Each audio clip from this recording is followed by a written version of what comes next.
what's up, guys? Welcome back to a new episode of Kevin Faith. I am your host, Kevin Davis. I am an author, comic creator, entrepreneur.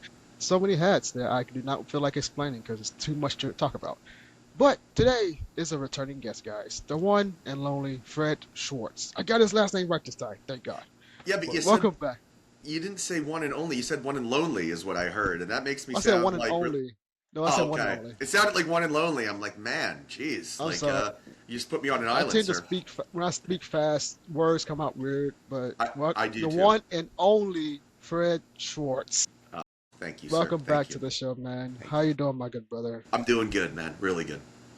Man, you have been on a ball. I just feel like I just saw you like yesterday, We did or literally. like not even 24 hours ago. Right. It's like, dude, I just saw you on Sandwich Show. Why you? I'm like, why am I still seeing you? Okay, but I know you've been on a roll. You got Fisticuffs.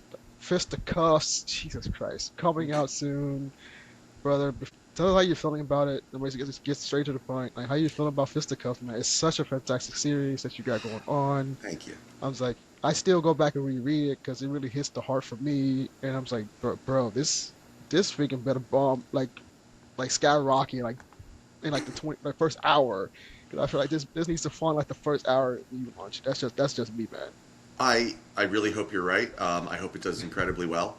I mean, I'm kind of on a little bit of a high right now because earlier today, Mark Russell, who I'm a big fan of, gave us a quote, pull quote, said, Fisticuffs is edgy with sharp humor and an underlying sadness that instantly connects you with these characters and their world. And I think that's kind of, first of all, awesome. Thank you very much, Thank Mark. you. But I think that's what you're like kind of alluding to, right? Is that like I think the characters, when you read them and stuff, they feel like flawed and real in a way that you just kind of, empathize with their flaws and almost, put almost the way with you do with like real people and stuff. You almost like put up with their the things that you don't like about them because I think there's some good in a lot of them. So yeah, it's nice to see that people are kind of like picking up on that, and I'm glad with the take that you had and how like strongly you reacted to it, man. It makes me feel good that people are digging it for the right reasons. So yeah, it's really exciting. Oh yeah, that's how you know you care about it because you're nervous Mhm. and excited at the same time. I'm like, Yeah. trust me, I understand completely. That's how I felt like launching my first Kickstarter with Arcfire. It's like, I wasn't sure it was gonna fund, but by the grace of God, it freaking funded in like a couple of days. I was shocked, especially as my first Kickstarter, man, dude. And now I'm launching my next book, Skin Shifter, around July, August ish. So I'm nervous about that one too. So I'm right, Richie, buddy. But you was on the show last time, but let's refresh us. What is Fisticuffs about, and like what made you start with this story? Sure. Fisticuffs is the story of a functional drunk whose comfortable life derails when a one-night stand has deadly consequences. It is the sense of humor of The Boys meets the explosive action of Invincible. Again, with the kind of personal storytelling that you would get in a Scorsese movie as we deal with like themes of, dysfunction, addiction, and, like real human characters, quite frankly. So, yeah, Fisticuffs is my baby. It's my passion project. I don't think, I mean, who knows how many more years I have, but I spent like over 20 years with this project. I don't think I'll ever spend that much time with a single, 2002, I believe, when I was going to college. It was my first time doing like a prose thing. I'd done scripts and things before, and I was comfortable doing that, but I was not comfortable with prose. I figured if I like write like a character whose voice I understood and wrote it about something in a way that I could authenticate, maybe I would be able to get through some of the warts on my writing, like tenses and the voices, like the character's voice and, all the stuff that I struggle with, like first person and so forth. I still don't understand that in prose. I need help when I do because I always jump between. And we're back. Anyway, if that keeps While we're up. talking, let me go ahead and bring this Kickstarter Thank up. you, sir. That's still on pre-launch at the moment. Hold on for a second. It is. We have one. Continue talking. Yeah, we have one more week before the pre-launch. But so I started writing it then, and the story, went over incredibly well. The story was the second in the packet, so by the time that I was winding down the first one, a lot of like laughter and things, and started like breaking out in the class, and then people were reacting in all the right ways. So I realized like people were like legitimately enjoying it, not the kind of stuff that like sometimes we get when we're starting out, where they're like, yeah, really nice, and you chose a great font. Like, it was like legitimately like people enjoying it. And then when we got to like the open discussion and people were like talking about how much they enjoyed it, I started like poking holes in it to be kind of an a-hole. And I'm like, oh, you don't think that this? And they started like defending my own work against me. So I tell people, all the time, the walk. I remember like feeling different when I walked from that class back to the dorm room. Sorry, that's technical difficulties with the share button. It won't show up right now, but the link of the Kickstarter is in the description of this video, guys. But continue. Sure. So, yeah, I mean, that was kind of like the moment that kind of galvanized me as a writer, but it also was probably what set Fisticuffs back a long time because, I thought I had something precious all of a sudden and I didn't want to mess it up. I didn't want to rush it out. I didn't want to make it before I was ready. So, yeah, it took a long time before I actually, sat down and did it. And it was just sitting on my computer. Every few years I would take it out, dust it off and do a revise and feel good about it. So good that I would put it away so I didn't mess it up and wait another 5 years. So finally at around 2020, I was getting ready to make a short film. And I was trying to make a feature film, but I was going to do like it in segments. And I was getting ready to do that, and then COVID happened. It's like week after week after week. And, there were a lot of really, really talented people that came in at like number 2 and 3. But, Stan was just like top of the, king of the hill forever. Like, nobody was nobody was toppling him. He was just the right guy for the job. And then I started getting like really nervous. Like I was afraid like, oh my God, he'll say no. It was like, like prom all over again. But then one day I saw on his feed he had a video of George Carlin, who is my hero and same sense of humor. And I thought then that if he's like sharing Carlin, we're probably in the same. Yeah, we are probably in the same sense of humor, and he probably won't like run for the hills. And sure enough, he liked it. And having Stan do the art is maybe the best thing in some ways that ever happened to me. Perfect artist for this. I think he's one of the most talented people in comics that not enough people know about yet. People like to describe his style as like grungy or things of that nature. I like to. I still have to ask him if he's sick of this description yet. I don't know, but There you go. Okay. I get this link up here, but continue. I'm sorry. Yeah. But like the way he does, like the way he like composes everything done, but like it's done with kind of precision. I like to describe him as like a naughty Jim Lee. But I still haven't. I love that.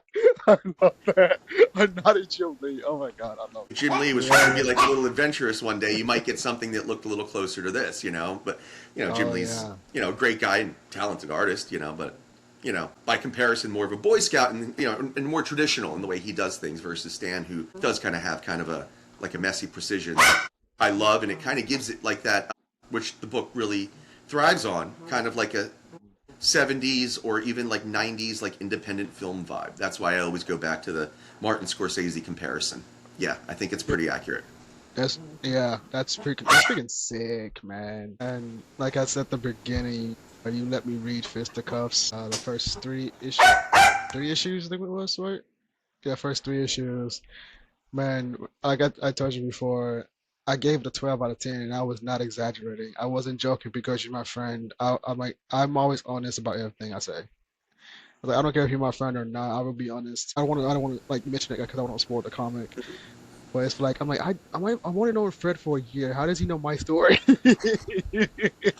It's it's like how did you know that? Like I'm like, how did this freaking dude know that this was part of my story too? Like that's why I freaking love Fisticuffs, and I'll continue to hype it up because I believe it's worth the hype. Mm-hmm. Thank you. And I gotta say, this is like the comic of the year for me.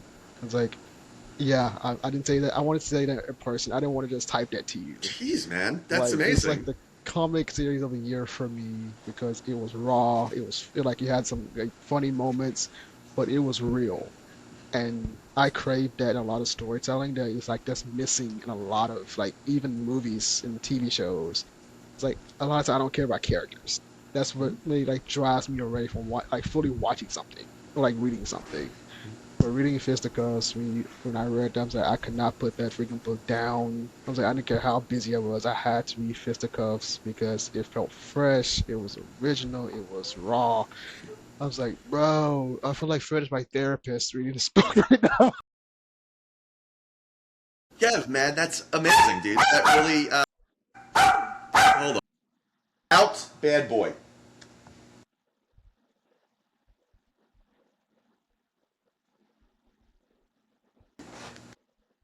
I've been trying to get an app to work to silence him out, but he's just irascible. Dude, that's amazing, man. That really makes me like that. Like warms my heart because yeah, I think you're onto something, and not to like disparage anything else out there, but I remember when he won the Oscar for Parasite, Bong Joon Ho, or I believe that's his name, said how he again was a fan of Martin Scorsese and like the idiom of like always going personal is better, right? And a lot of times Yeah, I think heck yeah, people, yeah, I think they think of the wrong thing first sometimes. Like they think of the fun yeah, stuff, like especially exactly, yeah, especially in movies and stuff nowadays. When you see like big movies and stuff, a lot of times the characters are pretty thin. The world they're showing you, and they make a really Star Wars works, right? Because you feel like Luke's like longing and wanting to belong somewhere. Like you can feel that outsider vibe. That's why X-Men works, because everybody feels like an outsider, and there's this beautiful idea that like somewhere there's a haven and they love you for what makes you different. Like that's why I got the X-Men tattoo I have on my wrist. I used to fantasize when I was a kid about the blackbird landing on the lawn and Professor X coming in and being like, "Oh, you belong with really us, sir. You're special." Oh yeah. Oh yeah. interesting. It's outsider fantasy, the idea that you'll belong for you. That's what a lot of comic stuff is, and that's why the genre, I think, for so many years has attracted outsiders. It's kind of flipped now that it's almost become mainstream and popular. When I was growing up, it was like comics, and then you get your pounding.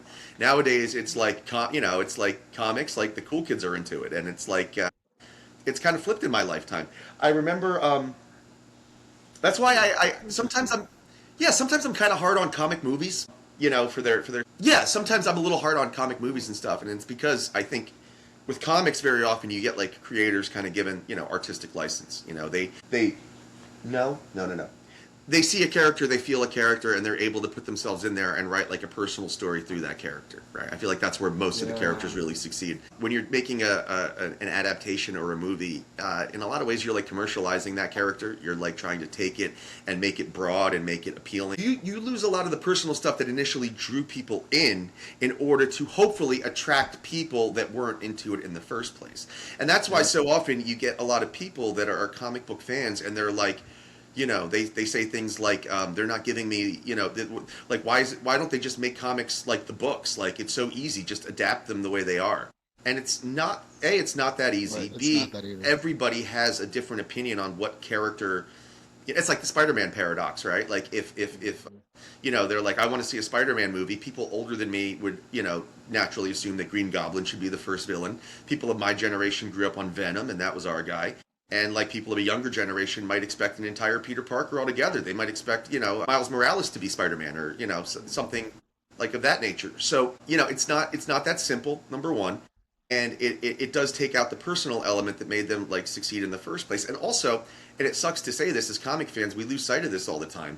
They don't care about us. Certainly not the same way, studios especially. Certainly not the way that like comic book creators do. Like if a comic book Yep, creator gets yep. on a title, it's usually because like they work their whole lives and like that character means something to them, and like hopefully they're on there with a take that they've really wanted to get out their whole lives, and Oh and and, yeah, and that's oh why yeah. that works. And like and like a movie, it's done by committee, it's done by like consensus, and it's a lot harder for artists to be heard. That's why I put on a pedestal the Dark Knight movie so much, because that was kind of a rare opportunity where the studio was like, hey, Christopher, we trust that you're an artist and you might know this, what you're doing a little better than us. And they kind of gave him a lot more latitude than, a lot of other people get, not every, some people do. Sam Raimi got to do a pretty interesting vision of his Spider-Man, and some people do, but Oh yeah. especially with the Marvel movies, nowadays, it's like, Kevin Feige at the top and his people, and like the director is probably, I don't know for sure, but the director's probably like fifth or so on the decision making list, and if not further Yeah, down. yeah. Yeah, it's not the same. So yeah, that's why I think I appreciate it so much when you say that what you responded to was the personal stuff, because I think that's what I like in comics. Like I like when the stuff that I respond to is James O'Barr's Crow, and Alan Moore's Swamp Thing, where you really get inside of like the Swamp Thing. yeah, Yes. it's at least me. Maybe I'm wrong here, but I think we all feel like a monster at some point, and I think that's why Oh, I Swamp can Thing tell is. you, yeah, I felt like that for a while. Yeah, So a lot yes, of, I'm right and with it you. comes and goes. Like sometimes we feel like that, and it's like it's either, could be an internal or an external force that's causing it. And like Swamp Thing really taps into that quite beautifully, because that's kind of how he tries to figure out, be like, okay, I lost my humanity, but I got something better that makes me more human in the process. It's a really, really interesting thing, and like each issue is really its own, like, it's when you get creators really doing stuff like that, like that's when comics are the best, I think. So Heck yeah. yeah, man. And Fisticuffs is, as you can see on this video, the link is right here, guys, and it's also in the description of this video while you're watching. Make sure you go sign up for the pre-launch right now, as this officially ship, as this officially goes live Okay. Eastern Standard Time. Right, EST. Yep. Eastern Some people Standard call it Time. the only time. I'm not that, Right, But 10 no. 10 I a.m. take all. Yep. 10 a.m. Eastern. 10 a.m. Eastern Standard Time. Fisticuffs goes live. You got to get this. Let's follow the pre-launch and get this sucker funded in the first hour. It goes. Yeah, and Man, you want to be a part of the early have exclusives, discounted bundles so that you can catch up all 2 hours. It is we have one of the covers. It is the only cover that is guaranteed to be offered in foil and metal. We're going to be doing covers will unlock in foil and metal, but we have to get the stretch goals first. But if you want a metal or foil cover, and I can say that the art is done by Kiss Kiss, who Kiss Kiss has a rabid fan base who loves Kiss Kiss's art, you make sure that you're aware and you're there for the first 72 hours to get those exclusives and to dabble in the foil and the metal, because Kiss Kiss tells me they get a lot of requests for that. I really got to work with like some of the best people in this market, like Stan, Timothy, Robert, Kiss. again, guys, link right here in this video. Go follow it and basically do what Fred just said. Be a part of the early bird special, because that sounds like some awesome stuff. And, Yeah. and it's only exclusive to this Kickstarter, right? Yes, Only yeah, exclusive to this Kickstarter. exactly. That cover will be. Oh, that's another thing that we do, right? That cover will be vaulted after the 72 hours. It'll never be available again, and yeah, so it's super limited. They're gonna have like a limited set number that are made, and they will not be made again. So, if Fisticuffs ever becomes, which we hope it does, some kind of nice streaming show or something like that, It this is a better chance be. to kind of get in at the ground floor and have some really collectible, special stuff. From again, Okay. just from some talented, Fisticuffs better talented people. freaking be. You gotta beat out the boys. Gotta beat out Invincible. You better become an animation show. Yeah, I think I don't want to be like too bold or whatever, but like I really do. I think it can belong in that company. It's the same type of thing, and I think it has that added depth of like a personal storytelling. So yeah, And we need Prime, some look me up. originality. Yeah, Like we yeah. need some originality. Like Yeah. badly today. I mean, Oh book my 4, God. he fights a giant blooming onion. Like, what more could you ask for? And like somehow I weave like a giant blooming onion, and it's such a, as Scott Snyder says, a wildly original story, but it's grounded because of like the human aspect and the emotions and stuff. So And yeah, this is book 4 of 6, as your Kickstarter says. So we can actually get book 1 through 4 on this Kickstarter too. of course, yeah. Okay. In fact, the first 72 hours we'll have a discounted bundle. You can get 1 through 4 added. Hell yeah. We That's a want to good welcome deal. everybody in. Oh yeah, yeah, Hell absolutely. yeah, guys. We're gonna have a discount on the every cover bundle too. We're gonna put like every cover in one bundle, and then we're gonna have a discount like if you really wanted to catch up and go hard. Oh, Yeah, man, y'all, whoever watching this, buy this freaking book. You got some discounts. This is a freaking nice deal. Link right here, guys, in this video. You can't miss it. It's legit bolded. So if you can't see it, you must be blind. But it's right here, guys. Man, I'm so excited for it. Bro, I'm getting all these books, by the way. So thank you, man. I'm sorry. Appreciate it. I read the digital 1 through 3, and I can't wait for 4, and I can't wait for 5. I can't wait for 6. I can't wait for all of them, so I can just have all of them in hand. I'll meet Fred in person and say, "Can you please sign this for me?" Done and done, 100%. But yeah, no, I can't wait to get to 6 either, because man, like that's kind of the cool thing about what's coming still is we have a lot of like layers and turns and things like that people are not going to see coming. So it's kind of like fun. Like you read number 1 and you kind of remember how we kind of lulled you in and then we kind of surprised you. There's a lot more of that coming, man. The remaining issues are not a straightforward tale. So I hope you guys are all ready for that. And so is this just like 6 issues and you're done, or would that be like an expanded universe? So the thing that the way I see it is, Fisticuffs itself is a self-contained story. I love Nick Roark, the character. To my mind, his story concludes at the end of 6, and I don't want to revisit it. I don't with want the to mess it up. franchise. Yeah, exactly. I don't want to mess it up. Like there are too many franchises that do that, and they try to. And again, what did we were talking about earlier? I put like 20 years into like figuring out this story, to try to put like 20 years into to try to condense that and to try to replicate that in a shorter time. Yeah, maybe my writing's getting better and the quality. I can put out something pretty quality, but like I don't know if the depth would be there. And frankly, to be honest, I've got other stories too. Like I consider like the books that I write, the ones that I'm going to do myself, to be kind of like a universe, right? Like a loosely connected, but there'll be like a character, like name drop, almost like Kevin Smith, the way that like the Jersey movies of this story. So it will all connect that way.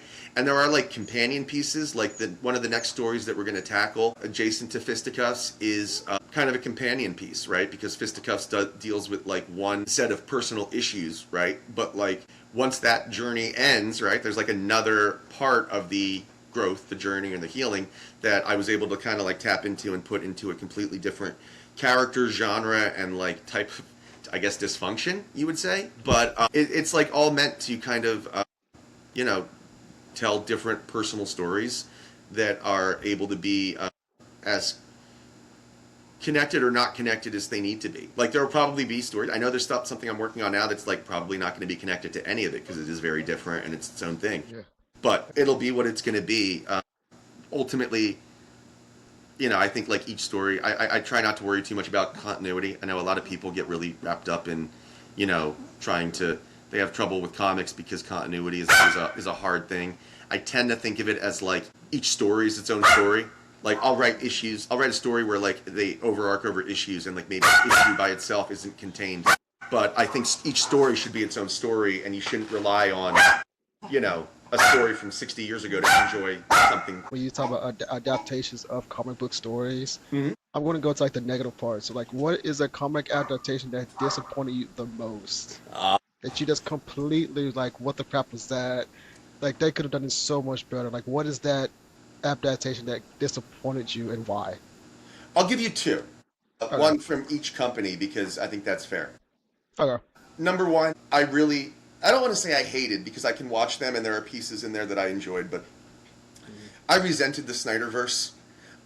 I thought they were as a whole, I thought they were a real dumbing down of the source material. They were completely far away from the characters. They completely missed the point of what those characters are.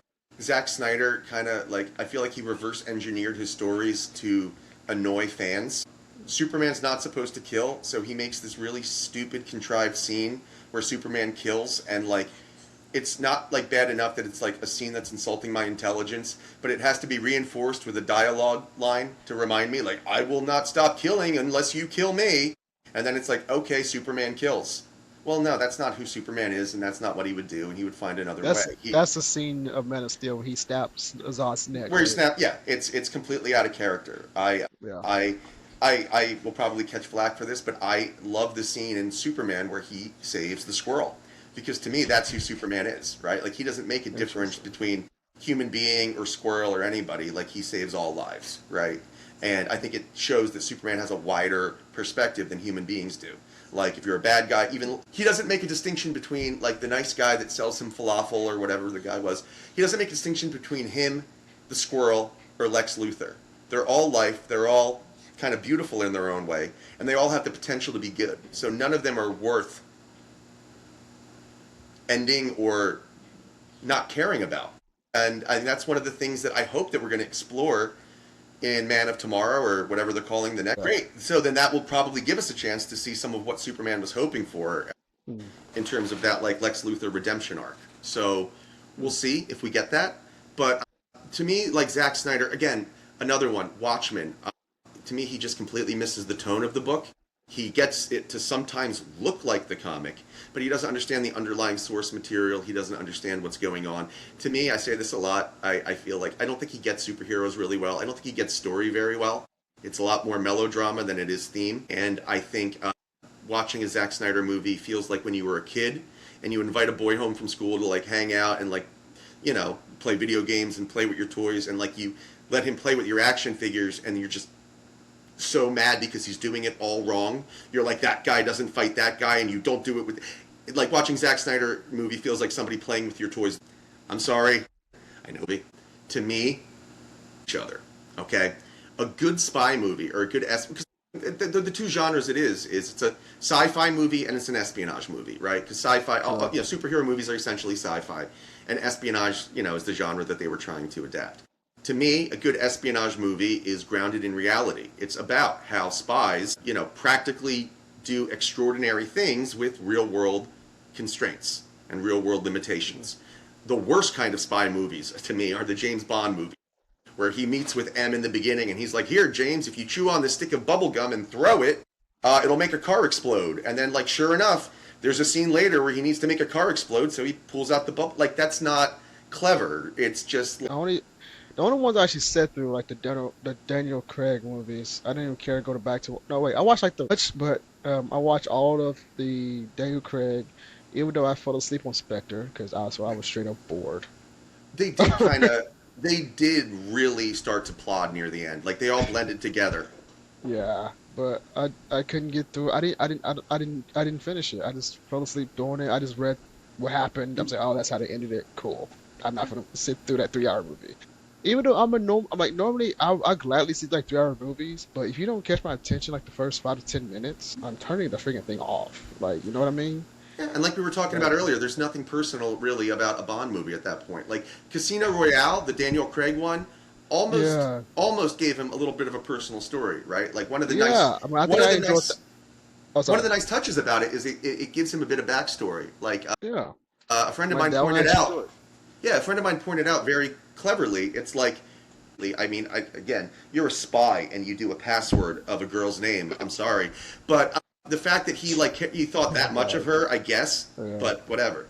But back to Winter's like it's trying to do spy and sci-fi. It doesn't exist, or maybe kind of existing in the future, and use it to comment on like the human condition, right?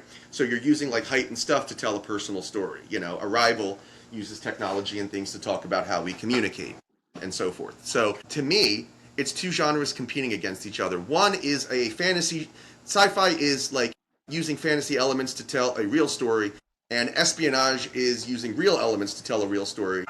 I said that right. And the problem is with this movie, it doesn't really do any of them. If the spy scenes or the action scenes, and they're grounded in reality. Somebody throws like a magic disc that floats under a car and makes it go boom, or Captain America uses his shield like a magic frisbee off of like 9 bounces. Like it's so fantastic that it doesn't allow the espionage story to land, and also the personal story doesn't work at all for me. Like there is no personal story. Cap has no arc. Doesn't really go on a journey. And the Bucky resolution, the ending is a nothing ending, and it doesn't have a I just think it's a really poor movie, and I don't understand why people like it so much. Liked it, but then again, I was a kid when it came out. So No, and I'm not. I'm not saying I'm not the be no, all no, end. no, I'm no. not the be all end all of movie taste. I'm just saying Oh for yeah, me, I know you're like not. I know you're not. I was just saying, like when it came out, I was like 15, so I'm like, I wasn't like a critic yet, like as a yeah, writer point of view. yeah. Like, I was a kid having fun, but now, like when if I go fan at the same time, because my brain Mhm. clicks and clacks back and forth all the Yeah. time. So like even like what was it? It was a movie that when I said it was like one of my favorite. It was Jurassic Park. It was Jurassic Park 3. Like it was like my favorite movie as a kid. Like and then watching it again as a grown up, I'm like, why was this my favorite movie? That's what I'm saying. I was like, so I'm like, if I go back and rewatch it, I'll probably like see it way differently now, as I'm grown. I Yeah. was like, why did I like this? So like that. So I'm So like, let me ask you this. I have a question. uh, Okay. How long would you say it was since you saw Jurassic Park 3 before the last time? No. like say that one more time. I didn't hear your Okay. dog kind of. We Yeah. saw, yeah, we saw last time that you saw it. Mm. Ballpark. 10 years. 10 years. Before, Yeah. when was the last time you saw Jurassic Park 1? Recently. Right. It's like, Okay, so that's my like point. recently. Literally, legit, like, what is okay? It's May, so you're about 2, 3 weeks ago. Yeah, so that's my point, right? Yeah. Jurassic Park is a more thoughtful story. It is just, frankly, a better made story, like the way Steven Spielberg uses every filmmaking trick I can go on. Agreed. Agreed. But it's and it probably put a lot of, I'm sure it put a lot of time into the screenplay, and of course Michael Crichton put a lot of time into the story. So it is like Yeah. incredibly well thought out. Jurassic Park Oh 3 yeah. was a Oh reaction yeah. to this Jurassic Park 2 and they were trying to rush out a studio thing. So it's a really thin thing. When we're kids, we don't look for the deeper meanings and stuff. We just enjoy the dinosaurs and stuff. But I would bet, I don't know if there's a way to figure it out, but I bet the reason why you go back to Jurassic Park more than you go back to Jurassic Park 3 is because of all those deeper layers and stuff. Because it's a better movie and probably there's more that you connect to. It's they both hit on nostalgia, but like the better movies kind of worm their ways into your heart a little bit, and they don't leave you the way you do. That's why when you see a movie that you haven't seen in 20 years, you're like, man, that's been a while, because they found a way in. Oh yeah, like one of the adaptations that I was disappointed in was Doctor Strange, Multiverse of Madness. I disagree, but that's fine. I feel like I think I was disappointed by the title and watching the movie. Okay. Because it didn't really feel like a Multiverse of Madness. It just felt like a straight up Scarlet Witch horror movie to me. And Doctor Strange was just there.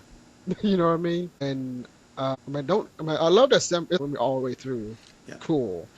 But the title kind of just didn't give me that multiverse or I expect it to be, especially with that type of title. You know what I mean? If that makes sense. If they just called it Doctor Strange 2, would you have liked it better?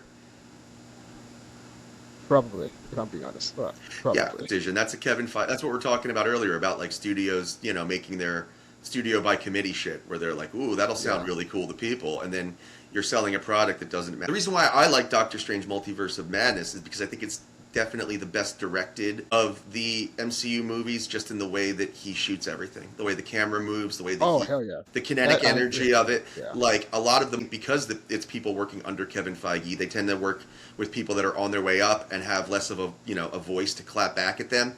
And I think because it was Sam Raimi and they were kind of they gave him a little more free reign. I like it for that a lot, and I like it a lot. But I can see. I love it.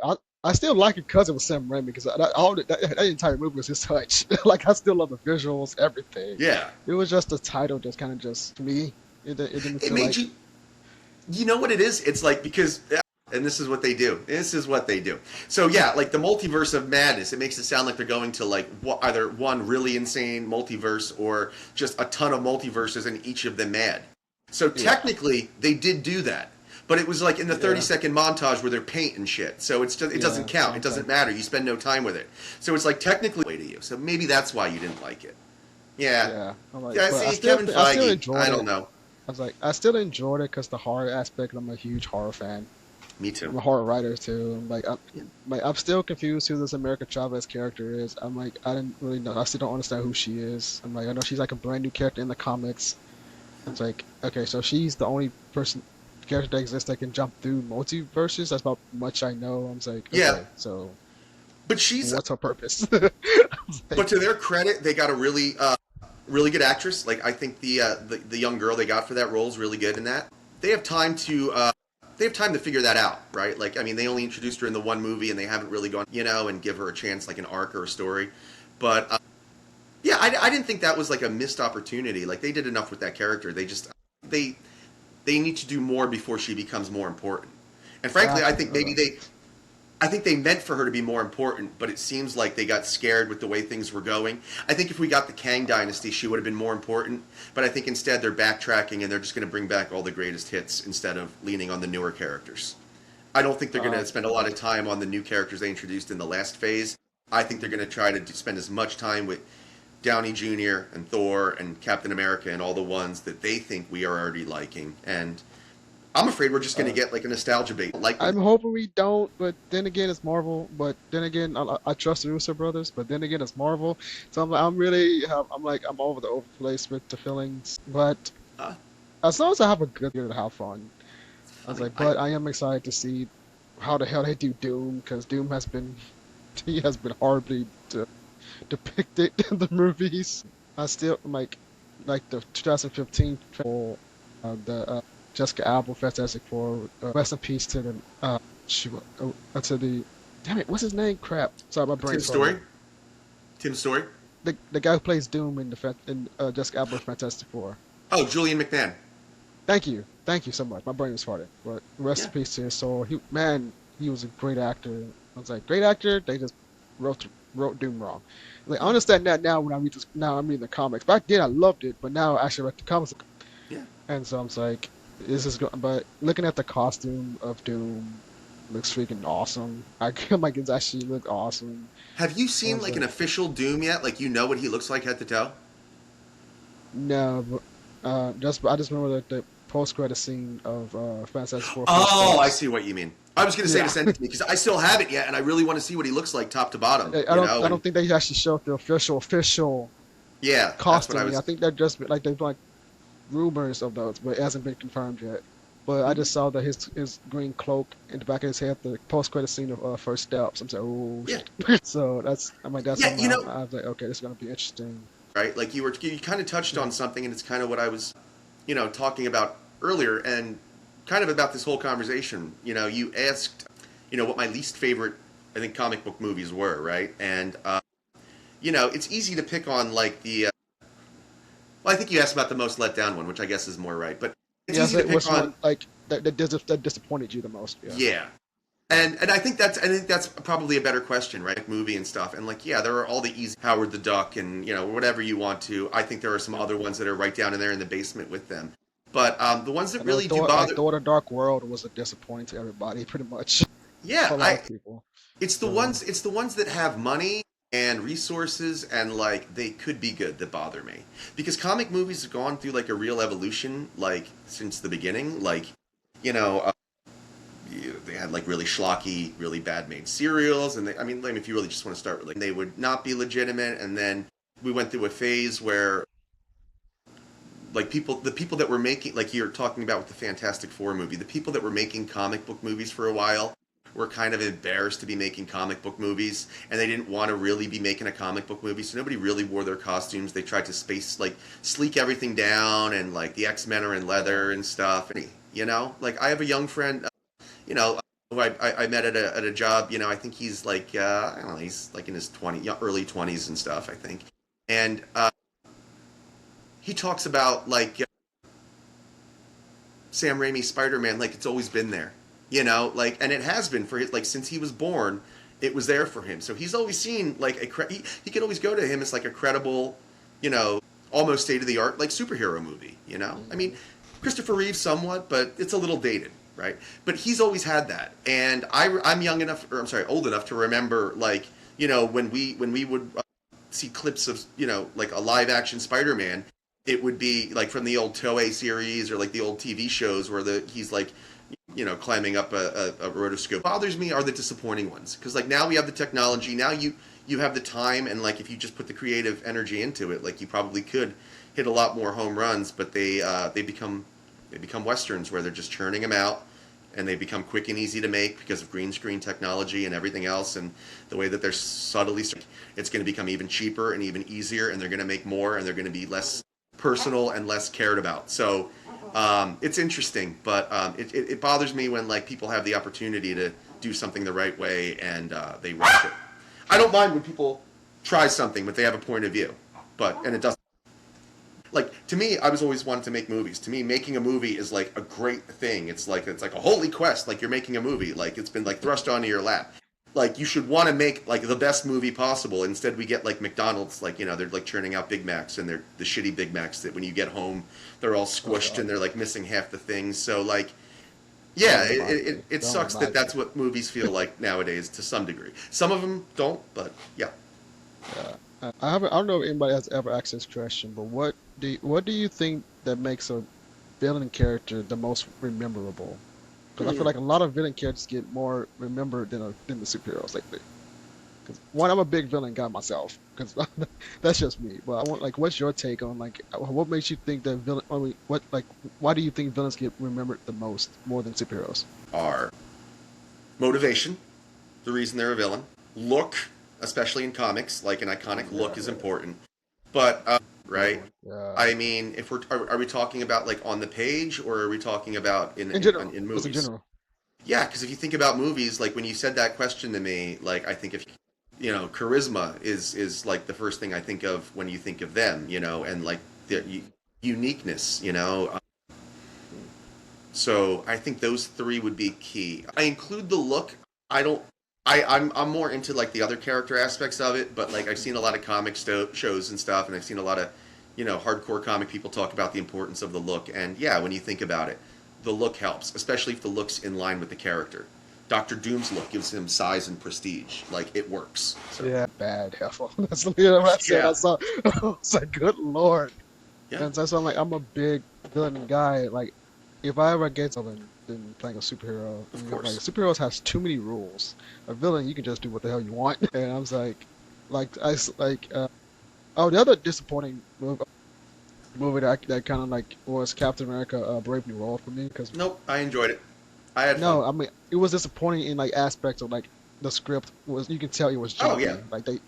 I was like I didn't feel like Anthony Mackie is like a really lead star yet, and I feel like they kind of just pushed him in there and didn't really like develop him good enough. It just felt I can't find a word. It just felt like he was crippled from the script wise as the lead star because I feel like the new Falcon had more charisma as a hero than Anthony did as Captain America. I feel like what's the Are you talking about the other Falcon? I thought you were talking about the other Falcon. no, I was talking about the villain guy. Red Hulk or Sidewinder? I think it was Sidewinder. I think that's his name. I suck at names, but The guy from Breaking Bad. yeah, him. Yeah, Sidewinder. Yeah, thank you. Kind of just carried it a little bit, and Anthony did. I mean, I love Anthony Mackie. Don't get me wrong, but it just feel like the script just didn't really give him enough to do, like to actually really be Captain America. You know how Chris Evans, he was Captain America embodiment to me. Right, like, Yes and no. especially like the first movie for me. I'm like Winter Soldier. I don't really remember it. Civil War. I loved it. I But love it's Civil like War.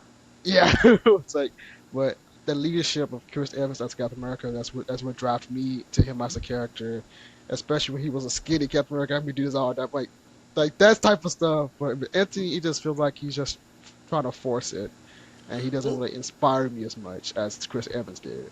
he didn't have a real like story arc in that movie. Like, what's his Yeah, character's journey? yeah. And the funny thing about that movie is, as even as you mention it, you don't enjoy that movie for Anthony Mackie's character at all. The fun of the movie is the Red Hulk and watching Harrison Ford It chew up really was. scenery. Yeah, You it know, really was. I'll I ain't watch gonna lie. Harrison Ford read the phone book, as they say. Like, that guy, like, I mean, he's just entertaining.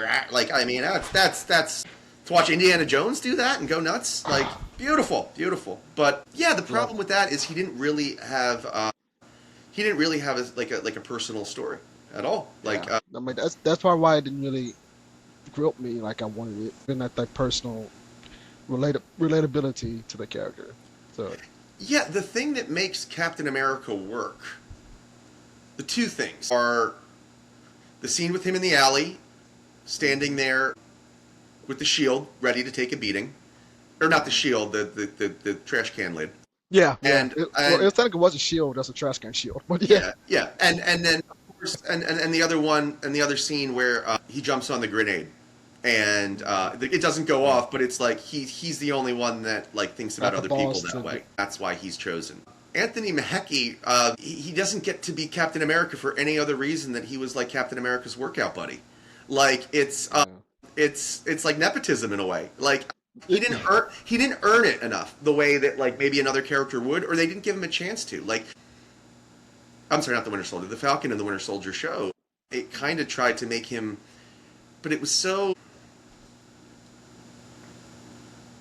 It had okay, so I thought it had interesting elements, but it didn't go deep enough in them. And like, if they had dug more into the truth story, like the original comic, which I really enjoyed when it first came out, and Isaiah Bradley, they kind of did this like it almost was like this weird thing where it was like it was, but it was like, again, I'm not sure. I don't remember it as well as I do, right? I know, I But know. that is an interesting element of it, right? If you want to do like how much harder it is to be a black Captain America than a Captain America, right? Interesting if you do any minority in that, like one of my favorite analogies about, not analogy, or quotes about like what it's like to be a woman is the old Ginger Rogers quote when they're like, "What's it like to be an actress in show business?" And she's like, "It's Yeah, great. You just have to do everything the man does backwards and in high heels." And you could have, there's a way to have done that to be like how much harder the scrutiny was on him. But again, you're trying to do an espionage story and you're getting into all this stupid sci-fi, like, oh, he's doing mind control and he makes him act out. And now you're trying to say, if you just grounded that story in the real world implications of like people rejecting a Captain America for that reason, or even saying what we're saying now, like, hey, he didn't earn it yet, and put him in a real arc where he really does. Because I enjoy that movie for a lot of fun, but there's nothing deep there character-wise, and you enjoy it for, I remember enjoying that big open ocean scene, like seeing that on a big screen felt really cool, where they're like doing all the air stuff on the aircraft carriers. It was really neat, and of course the Hulk out at the end. But you don't remember a character moment really where you're like, okay, that's the moment he becomes Captain America. I think. But I will say I love they actually finally closed the story of Incredible Hulk in it, and when they Yeah, brought back the daughter and brought back the scientist. yeah. But at the I same time, wished I I still wish had they a little got his issue with it. design right. I wish they got his design Yeah, right. It was a that little I wonky for was me. just gonna get to that. I was just, but I saw the comic version of his character, so I was expecting that to be what he looked like in the movie. Yeah. And then I saw the movie, I was like, wait, what the heck? Yeah. I was like, okay, I'm like, is it budget wise? Y'all couldn't really get the makeup on. But I don't. But he still did a good job with the character. But it He, just, I wanted to see that comic version of him. He we looks were so freaking badass. It's bad, but I'm like, at least we finally got the story closed a bit from Incredible Hulk. But I kind of, and speaking of Incredible Hulk, the way they did, shoot, what's that guy? Abomination. Jesus Christ. Sorry, the Abomination. Was like, dude was a badass in Incredible Hulk. Then he became a joke in She-Hulk. I was like, okay. I like. Granted, it was actually still kind of funny to me, but damn, that's like. I was so like, I love the She-Hulk show. Don't get I me love the wrong. Yeah, I was just gonna say I love the She-Hulk show. I was crying laughing watching She-Hulk. I think that was the best laugh I had for a while watching superheroes in a while. But I I was am like, a but I feel like Abomination still was. I'm like, don't get me wrong, I didn't hate it. I didn't hate Abomination. I'm like, damn, he just came from this to this random masseuse type of character. I was like, okay, yeah, I'm assuming he is. Like, I was like, I guess that works. I don't know. I was like, I was conflicted with it. I was a little bit conflicted. it goes back to what I said about every story is, even in continuity, is its own story, and Yeah, yeah, She-Hulk is its own thing, and you can get away with that, I think, because like we're all like, nobody is 100% like consistent during the day. Like, true, you have your friends you true. act silly with, you have your good moods, your bad moods, and you have your friends that you act serious with, and whatever it is. So that's just showing different shades of people. That never bothered me. One of my Got it. favorite things about the She-Hulk show is I am a massive Daredevil fan, and I love that we got to see I like love a that gold suit. Oh my god, I love yeah, that gold suit. and his character being kind of goofy Oh, and a womanizer and stuff that like was that is that was so classic. actually. That is classic comic book authentic Daredevil, and it's a shade of Daredevil that we see depending on the writer. Like sometimes, some of the best Daredevil runs, like you can put side by side, and they are completely tonally different.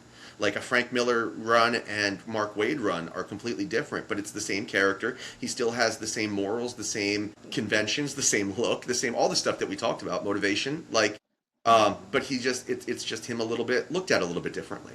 So that's the thing. That's why I love comics. It's like you can always recommend something for somebody depending on their tastes. Uh, I used to hang out with a lot of people that thought comics were for nerds, and I used to love the comic The Pro by Garth Ennis. I talk about that one all the time because that was my gateway drug. When I was like, oh, you think because it has okay. yeah, it has like the boy sensibilities, but it also to me at least, it has like kind of it's a wonderful life theme where it's like every person matters and so forth. Even the worst ones. But I would give that to people to be like, hey, look, comics aren't just wham bam pow. Like, check this out; it'll make you laugh, and it'll be gross and funny and hard and all. Okay, you like this? Try this book and this book. That's the beauty of comics. You like Batman? Okay, try this writer and this writer and this writer, and tell me which one you like the best. Hmm. And speaking of writing like these superheroes, if you had the opportunity to choose a character for either company, like Mm. Marvel, DC, IDW, Boom, whoever, what character or characters would you want to write for, and why? Right now, I would say put me in, coach. I have a Harley Quinn story ready for you. Ooh, nice one. Yeah. Interesting. Why Harley? Even though she's one of the fantastic characters, but why Harley? It's without giving away too much about the idea. It's Mm, about our natures and what like